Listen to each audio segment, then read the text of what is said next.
And I wanted that to be really clear, that we are going to keep on fighting for the things that people need. We heard a lot of things over this campaign. There are a lot of needs out there, and we are going to keep on fighting for people. So I wanted that to be really clear. So I didn't want to take up too much time, but I want to take a little time today to talk about the incredible team.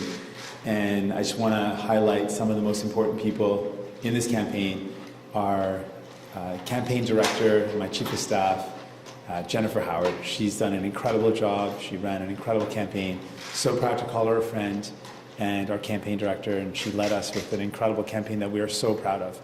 And I feel like she represents the entire team. I can say one person's name, she can represent lots of folks. But I also want to shout out our national director, Anne McGrath, who led us to be in a position to be able to run such a successful campaign with the resources that we needed to get our message out there, and most importantly, hear from people. So big shout out to Anne McGrath. Thank you so much, my friend.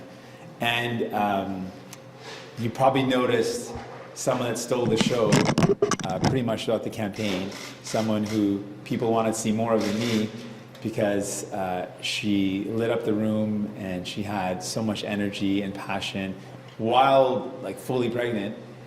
Big shout outs to Gurkidin, who made this journey so much more, not just easier, but so much more fun. She brings joy to my days. She brings joy to everybody, and she brought joy to Canada, and she cares deeply. She was so impacted when she met people in Niskandiga, the community there, young people there, and really reminds me of what we're doing here. We're here to fight for people, and I couldn't have done this without her, so I wanted to give a big thank you to Gurkidin.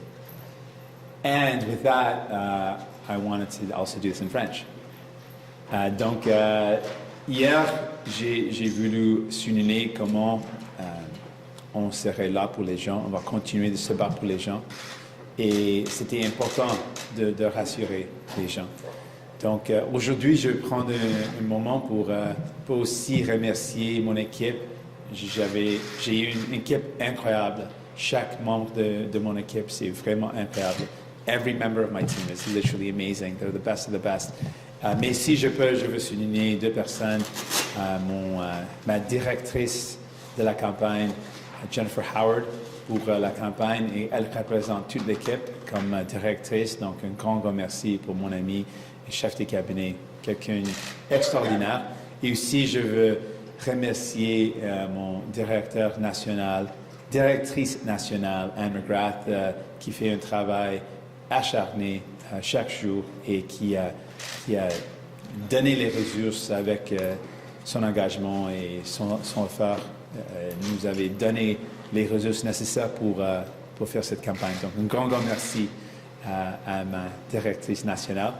Et puis quelqu'un qui a vraiment volé la scène, le spectacle à plusieurs reprises, quelqu'un qui amène une joie de vivre, une positivité incroyable, c'est ma conjointe. Elle a une énergie aussi extraordinaire et elle a fait tout ça enceinte. Donc c'est vraiment incroyable. Je suis tellement fier d'avoir une partenaire dans cette aventure comme elle, une conjointe comme elle. Donc un grand merci à Gurkidin. Et puis si j'ai voulu dire deux choses de plus. I want to also just point out I'm happy with some of the incredible new MPs that we've elected. They're going to be a force, but I'm really disappointed that there are some really incredible people that fought really hard, that poured their hearts in, and that would have made incredible members of parliament, that would have really lifted the voices of so many people in their communities and would have made our parliament a better place. And I'm disappointed that they were not able to join us in Ottawa. It's a loss, not just for me as a leader and not just for New Democrats as a team, but it's a loss for Canada, some of these really incredible candidates that would have really made a big difference. So I want to just express I'm sad about that loss. It would have been a really good thing for Canadians. Donc je veux aussi mentionner comment c'est dommage qu'il y a des députés qui ont perdu, qui auront pu aider beaucoup les gens de leur comté, qui auront pu avoir une contribution extraordinaire pour le Canada, pas seulement pour mon équipe, mais pour tout le Canada. Donc, c'est dommage. Et je suis triste qu'ils n'ont pas eu la chance de nous joindre à Ottawa et d'ajouter leur voix pour aider les gens. And with that, I'm ready for any questions now. Première question, first question, Annie Bergeron, Oliver, CTV News. Hi, Mr. Singh. Right now you're only up one seat, but you put more money into this campaign than ever before. You have far more name recognition than you did in 29, and you had a much more aggressive campaign. So what do you think went wrong that this time didn't really change compared to 2019? Well, you know, I think that this is, on our part as a party, Mr. Trudeau's calling the election. I'll come to that. I don't think that was a good decision. But I'm really proud that we were able to use the resources and time that we had to hear from people. And more importantly, to share their stories. The fact that we were able to take a national campaign and highlight the plight of a lot of people. We were able to talk to workers in Alberta who right now are at the brink. We met ICU nurses that were in tears about how horrible things are in healthcare because of cuts to healthcare. And how important it is for us to fight for healthcare, to fight for those workers and fight for people so that they can get the care they need.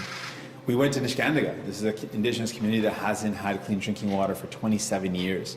To take our national campaign there and to give people a voice, to give a platform to those people, I think is time and resources well spent. So I'm proud that we were able to run a campaign that lifted up people from coast to coast to coast. We were able to share stories and to fight for what people care about and to hear from them. And that's something I'll never regret.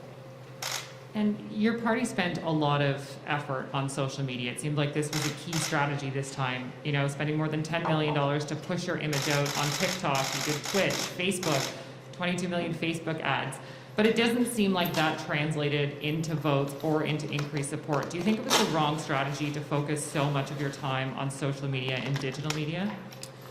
Well, I think it's important to be able to reach out to people and using the tools that we have to connect with people where they are. And there's lots of folks that use social media. It's a place where people gather. It's a place where people share ideas, and it's important for us to be present there. In terms of the turnout, I think it's, to me, one of the really troubling parts about this campaign or this election has been that one of the reasons why we said Mr. Trudeau should never call it, he claimed that he wanted to hear from people. Well, this is the lowest turnout despite one of the biggest crises we've ever faced. And a lot of that is because there were some changes that we wanted to bring to the Elections Act that would have made it easier for people to vote, that both the Liberals and Conservatives held up in Parliament and didn't allow to pass. And so what we saw was really discouraging to people. Really, really long wait times, really difficult access to voting, less places to vote, less access for young people to vote on campus. We're hearing really terrible stories. Folks saw the images. People in Toronto that are voting underneath the Gardiner. It's a really busy highway in the dark, having to line up underneath a highway in the dark to vote. These are not the conditions of how things should have been. We heard from Indigenous communities that were told if you got advance voting, you're not going to get a polling station on the day of the election. Like these are pretty bad things. Like we pride ourselves in being a democracy where we want to make it easy for people to vote. And what we saw was not that. And I blame Mr. Trudeau because he called an election without having laws in place that would have allowed us to make adjustments so that we could make sure there was easier ways to vote in a pandemic. And that was a huge failure on the part of Mr. Trudeau. Prochaine question, Jean-Sébastien Cloutier, Radio-Canada. Bonjour, M. Singh. J'aimerais vous entendre sur vos résultats décevants quand même au Québec. Seulement 10% des intentions de vote. Un seul député élu. C'est pas beaucoup, M. Singh, si on regarde M. Layton, qui avait eu 59 sièges, pour un parti national implanté depuis des années, comme le NPD.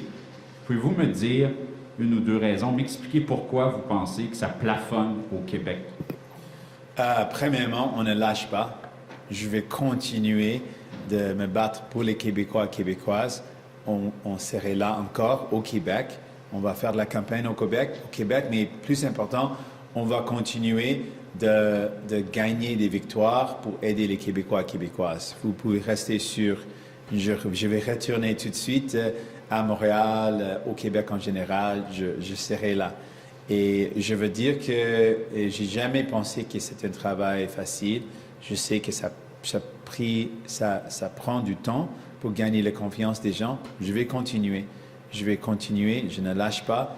Et plus important, je vais même, peu importe les nombres des députés au Québec, notre équipe va travailler pour tout le Canada. Ça inclut les gens au Québec, donc vous pouvez rester sûr, on serait là.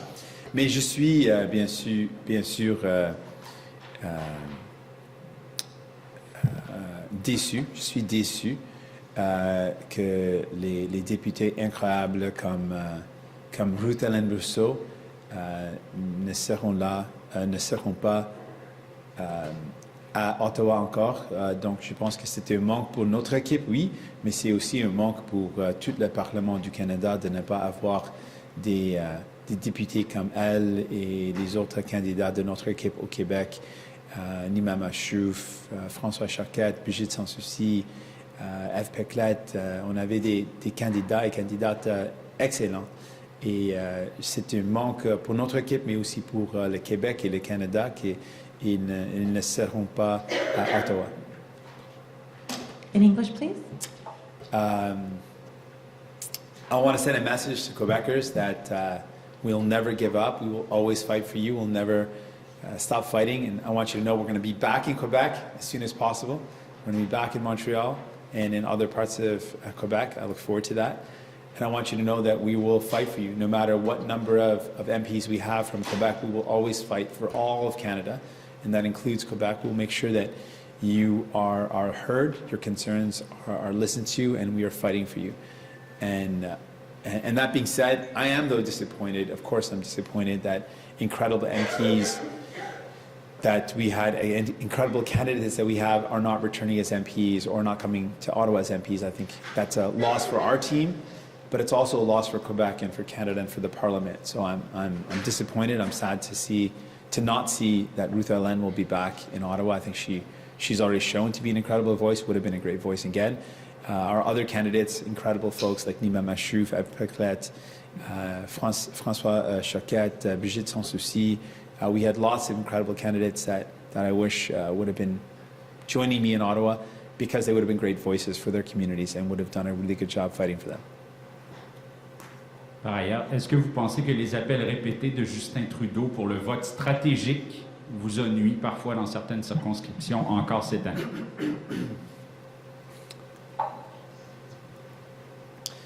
Je pense que c'est souvent une question comment les gens vont voter et les libéraux toujours à leur argument pourquoi les gens doivent voter. Et pour moi, je veux toujours... Un instant. Pour moi, je veux toujours montrer comment on peut se battre pour les gens, qu'on peut bâtir mieux et c'est possible de faire mieux. Et on va continuer de montrer notre option. Et les choses que les gens m'ont dit continuent d'être les grands enjeux, la crise du logement, la crise de soins de santé et la crise du climat. Et ça continue et on va continuer de faire notre travail pour montrer qu'on peut faire mieux, on peut bâtir une meilleure société. En anglais? En anglais. Appreciate that, CP. Yeah, the Liberals are always going to have their argument. They're going to make their case at the end of the election. We're always going to say that better is possible. We don't have to be stuck with these options. And we're going to continue to let folks know that we can do better, that we can do things better. We can fight the climate crisis. We can tackle the housing crisis, the things that people need in Quebec and across Canada. We can do better. We can do better, and people can be better off. And we'll always fight for that, and we'll always let folks know that there is a better way forward. Prochaine question, Claudie Côté, TVA Nouvelle. Bonjour. Bonjour. Félicitations, M. Singh, pour votre élection d'abord. Je vais vous poser une question concernant le Québec. À quelques reprises, le premier ministre François Legault a mis en garde des électeurs, a même qualifié de dangereux un gouvernement centralisateur formé par le Parti libéral ou encore par votre parti. Ce matin, les électeurs se réveillent avec un gouvernement minoritaire libéral. Vous aurez à vous allier, vous allez certainement le faire avec le Parti libéral pour les prochaines années. Est-ce que les relations avec le Québec vont s'envenimer? Est-ce que les Québécois doivent être inquiets de ça? Non, pas du tout. Au lieu de ça, les gens au Québec doivent être rassurés avec l'NPD, on va chercher des gains pour les Québécois et Québécoises, comme on a fait dans la pandémie. Donc, pour moi, je veux plaire les gens au Québec. Je veux répondre aux besoins des gens. Je ne suis pas ici pour répondre aux demandes d'un gouvernement. Je suis ici pour aider les gens. Et si je peux faire quelque chose qui va améliorer la qualité de vie des gens, quelque chose qui va sauver des vies, je veux toujours être là. Je vais toujours être là pour aider les gens. Donc, les gens au Québec, comme on a fait pendant la pandémie, quand les gens ont eu besoin d'aide financière directe, c'était nous qui avons forcé le gouvernement de doubler la PCU. Même, on est toujours dans une pandémie et les gens au Québec peuvent être sûrs et confiants qu'on va continuer de vous aider. Je sais que la subvention salariale, la PCU, a aidé des millions de Québécois et Québécoises. Donc, vous pouvez être sûr qu'avec une équipe forte du NPD, on va continuer de vous aider et de répondre à vos besoins. Vous avez écouté, vous êtes inquiet pour la crise climatique, la crise du logement. Vous voulez qu'on investisse dans le soin de santé. On va continuer de travailler fort pour réaliser ces buts. Merci. Merci. La question vous a un peu été posée, mais je vais me permettre de vous la reposer parce que vous dites déçu des résultats, particulièrement au Québec, mais je pense que c'est le cas partout au Canada. Qu'est-ce qui ne fonctionne pas? Pourquoi votre message ne semble pas être entendu? Je suis plus... C'est pas exactement que je suis déçu des résultats. Je suis déçu que les gens à travers le pays ne vont pas avoir des députés néo-démocrates parce que je sais que les députés néo-démocrates sont les meilleurs pour se battre pour les gens. Et je pense de plusieurs candidats et candidates dans notre équipe qui, dans mon avis, auront pu être des voix fortes au Québec, à Ottawa pour les Québécois et Québécoises, mais aussi pour les Canadiens et Canadiennes. Donc, je suis déçu parce que c'est un manque, comme j'ai dit, pour notre équipe, mais aussi c'est un manque pour les gens dans leur comté, et c'est un manque pour le Canada, pour le Québec, c'est un manque pour le Parlement. Donc, ça, c'est pourquoi je suis déçu. Et donc, on va continuer. Je veux, comme j'ai dit, mon but, c'est de devenir le prochain Premier ministre. Donc, ce travail reste et on va continuer. Donc, on va continuer de proposer des alternatives, on va continuer de travailler sur le terrain et on va continuer de s'assurer les gens que notre priorité, c'est de vous aider et on va continuer de montrer comment on peut le faire. Mais pourquoi ça n'a pas fonctionné? Next question. Et c'est une bonne question. On va continuer de travailler pour montrer notre option pour les Québécois et Québécoises et pour les Canadiens et Canadiennes. Next question, Karina Roman, CBC News. Good morning. What do you need to see from Justin Trudeau in terms of concrete measures, in terms of legislation to continue supporting the government, and where would you be willing to compromise? Well, we've laid out our priorities throughout the campaign, and those priorities remain. And they're priorities because they're what we've heard from people. People are wanting they want to get through this pandemic, so they need help to get through it. That's top of mind. We've heard from a lot of people that are worried about the healthcare system. And we spoke with a lot of healthcare workers who are really at their end. They're really burnt out. Nurses had a National Day of Action because, and this is a National Day of Action across Canada because nurses as frontline workers are saying they are overworked, they are understaffed, under-resourced, their conditions at work are untenable, the shortages are just unbearable, and so these workers need help. And more importantly, they need help so they can actually care for people. And so that's top of mind. How do we help people out? How do we invest in our healthcare? How do we deal with the immediate urgent risk facing our healthcare system? And how do we invest in frontline healthcare workers to make sure they've got good work conditions, good pay, and there's enough staff to deal with the needs of people. How would you assess the leverage you have going forward, though? You're still the fourth party, not the third party. We're going to go into a government that everyone knows no one wants to fall, so you don't have that threat because we don't want another election. So what would you say about what kind of leverage you have to actually get those things done? Well, we were really clear throughout the pandemic. We didn't want the government to fall because we're in a pandemic, we're in a crisis. We always knew that it was the wrong thing to do to force an election. But we were very successful. We were the most successful opposition party in delivering help to people because we were focused on what people needed. We heard from people that said when they were losing their jobs because of lockdowns, and they needed money to be able to pay their bills, to stay at home. We were the ones that fought to increase CERB. Many times the Liberals wanted to cut it. We fought to keep it going because we knew people needed help. And we knew that the wage subsidy had to be enough to keep people employed. So we used our position successfully to win some really big victories for people, for Canadians. They were better off because we were there. And we'll do the same thing. We're not looking for ways to force an election. We think that's not the goal. And Canadians sent us a clear message. They want us to continue working. They want us to get back to work. We want to get back to work to do exactly what Canadians need. And so we'll do that. We'll fight to make sure there's more help for people. We'll fight to make sure there's investments in healthcare. And despite our number, we were the most successful opposition party in the last parliament. And this parliament looks pretty much the same. And we'll continue to do the work that we did before. So Canadians can rest assured we'll be there for them. Next question, Alex Bellingham, Toronto Star. Morning, Mr. Singh. So this campaign, you had much more money than last time. The Greens were obviously weak. Trudeau was potentially vulnerable. Your likability numbers far exceeded the likability numbers of your rival leaders. And yet, at this point, you have one extra seat, maybe a couple more. After this campaign, with all of those factors, do you feel secure in your leadership with that result? Yes.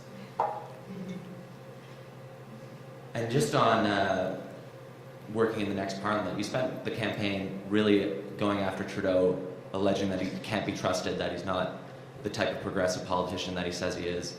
After undermining his trust and arguing to Canadians that he can't be trusted, how can you work with him in the next parliament? Everything I said was true, and so I'm going to stand beside it. But I'm going to go back and say, you messed up, but doesn't mean we can't still work to get things done for Canadians. And I stand by that. Next question, Robin Gill, Global News. Mr. Singh, have you spoken with Justin Trudeau at all, and was he willing to negotiate anything, any of your agendas or any of your issues that you have been campaigning on? Yes, we spoke. I congratulated him, but we didn't get into details about any sort of negotiations. I let him know that, as always, when it comes to helping out people, we're going to be there. If it's something that's going to help people out, make people's lives better, we will not hesitate to provide support to get things done. And he knows my priorities, and so we didn't get into those details, but I just made it clear that, like before, if it's something around anything that we promised to deliver on, pharmacare, something we care deeply about, we will work to make that happen. Childcare, of course, we care deeply about. We've long fought for making sure women and families have access to affordable, accessible daycare and childcare. It's fundamental. It's something really important. So, of course, we can be counted on for the things that are going to help people out. We'll always be there. If it comes to hurting people, he'll probably try to work with the Conservatives, but he's not going to find support from us when it comes to hurting people. Français, s'il te plaît. Do you feel... I was going to do it in French real quick. Give me one second. I just going to do that in French, then we'll come right back to that question. J'ai parlé avec M. Trudeau et je lui ai félicité pour les élections, pour devenir le Premier ministre. Et j'ai encore répété ce que j'ai dit en avant, le fait qu'on va continuer d'être prêt à appuyer des mesures pour aider les gens. Donc, l'assurance médicaments universelle, c'est quelque chose qu'on a déjà dit qu'on veut réaliser un tel programme. Donc, vous pouvez compter sur notre appui pour ça. Un système de garde ou investissement dans notre système de garde, c'est quelque chose qu'on croit profondément, c'est important d'avoir plus des investissements, plus d'accessibilité. Donc, pour les mesures comme ça, on va toujours être là. Si M. Trudeau veut faire quelque chose pour aider les gens, on est prêt. Mais si c'est une mesure qui va nuire les gens ou faire blesser les gens, il peut chercher l'appui des conservateurs, mais pas de nous. Okay. Your party had great expectations in this campaign. Do you feel like it was a big disappointment? Well, we're in a great position to continue fighting for people. I'm pumped about the important work that we have to do, so I'm ready to get back to work. We had the same position in the last parliament, and we were able to secure a lot of really important victories, some of the most notable victories that any opposition party has ever been able to secure for Canadians in recent memory. So we're going to continue to do that work, and we're confident that we'll be able to do that. I'm disappointed, but not so much electorally in the sense that we're not able to do our work. We're going to still be able to fight hard for people. I'm just disappointed that there are a lot of really good candidates that we had running on our team that would have been really good voices for people. They would have really helped out people. They would have been there to fight for their communities in a really, really special way. And I'm disappointed that they're not going to be able to do that work in Ottawa, because they would have been great. But in terms of our position, we're in the same position we were before, and we were in a great position to fight for Canadians, and we'll do that again. Next question, Olivia Stefanovich, CBC News. Good morning, Mr. I Singh. miss you, Francois. You were on the offense for the past 5 weeks, visiting 51 ridings, and the NDP spent about $25 million on this campaign, and yet you're only increasing your seat count by one, maybe a few more seats. What went wrong, and what do you need to rethink? Well, we have the same parliament that was chosen there before. Canadians made their choice, and I respect their decision. We're going to continue working hard. Folks can always count on that from us. We're always going to work hard to make sure Canadians know that you can count on us. If you need help, if you need someone that's got your back, that's us. We'll keep on doing that. And I look forward to keep on doing that work that we've already done and to keep on fighting for you. So we're here. Do you think you've hit your ceiling as leader? No, Why? I haven't. Why? Next question, Have it. Menaka Raman-Williams, The Globe and Mail. Hello, Mr. Singh. Hey there. In 2016, NDP members voted against Mulcair's continued leadership of the party after he won 44 seats in 2015, and that's more than you've secured now in 2 consecutive elections. So why are you so confident that you will maintain the support of members to lead the party a 3rd time?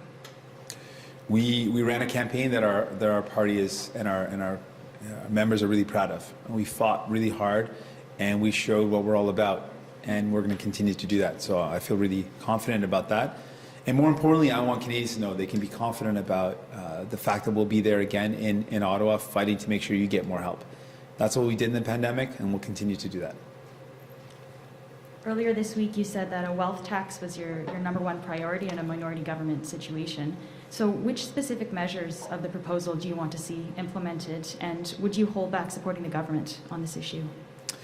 Well, the fundamental question that comes up and people are worried about is who's going to pay the price of the pandemic. And we certainly don't believe it should be you or your families. We don't believe it should be workers, the working class, middle class. We don't believe it should be small businesses.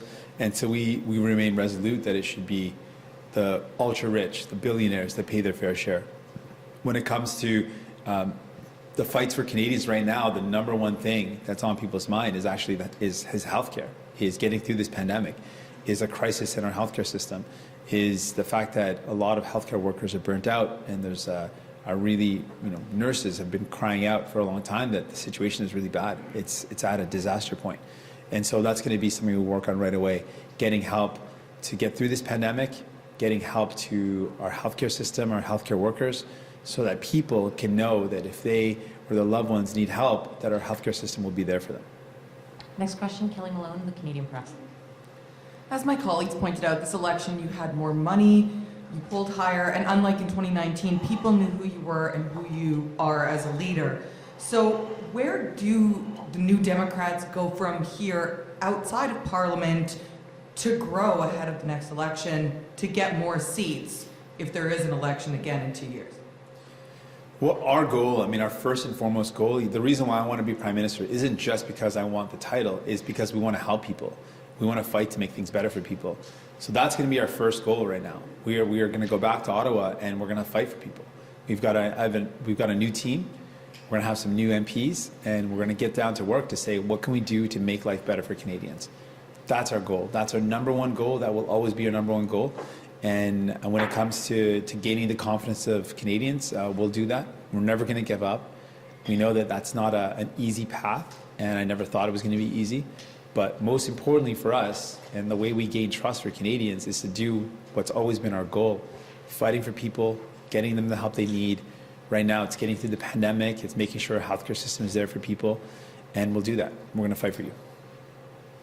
And to what degree do you think that strategic voting hurt your party?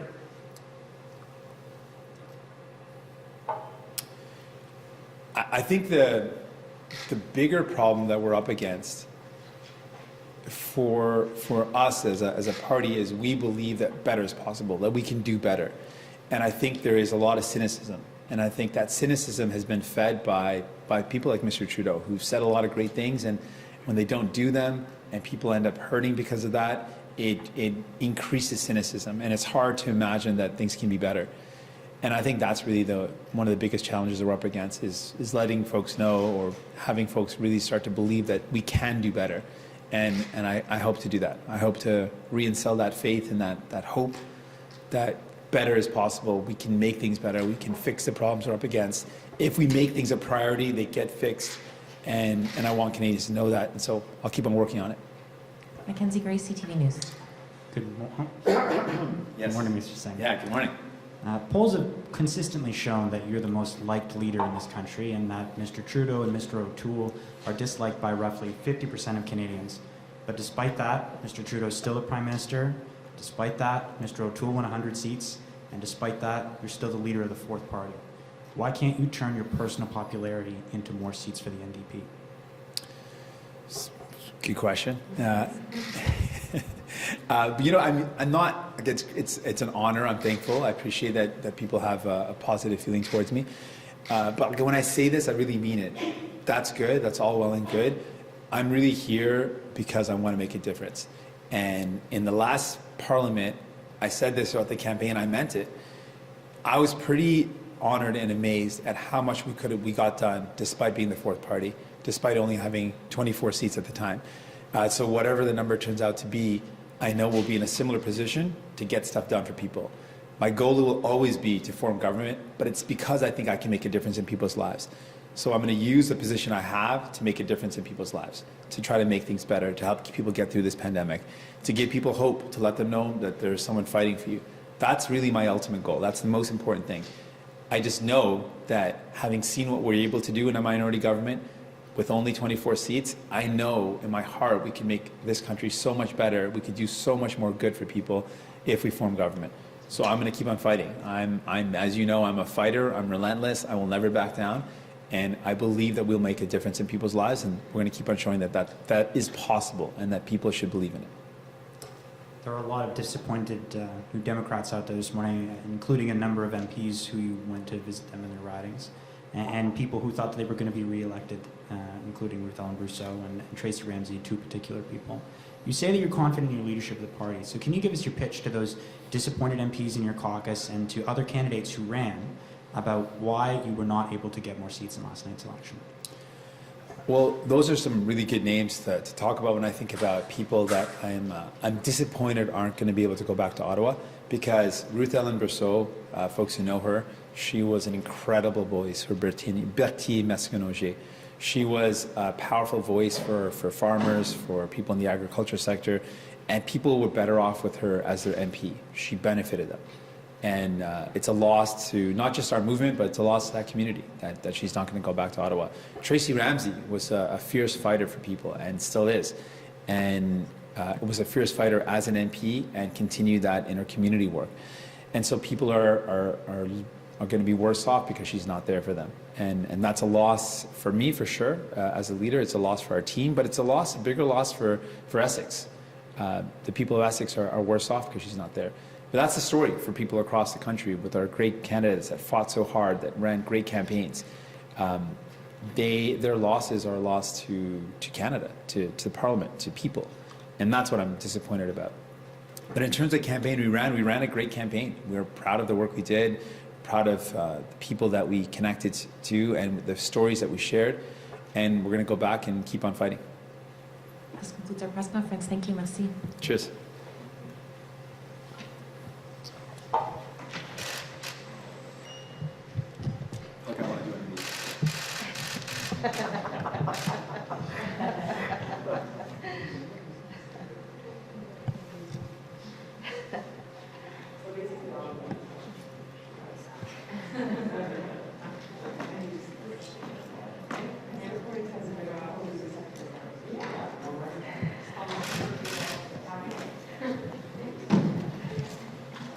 Bill, you got that?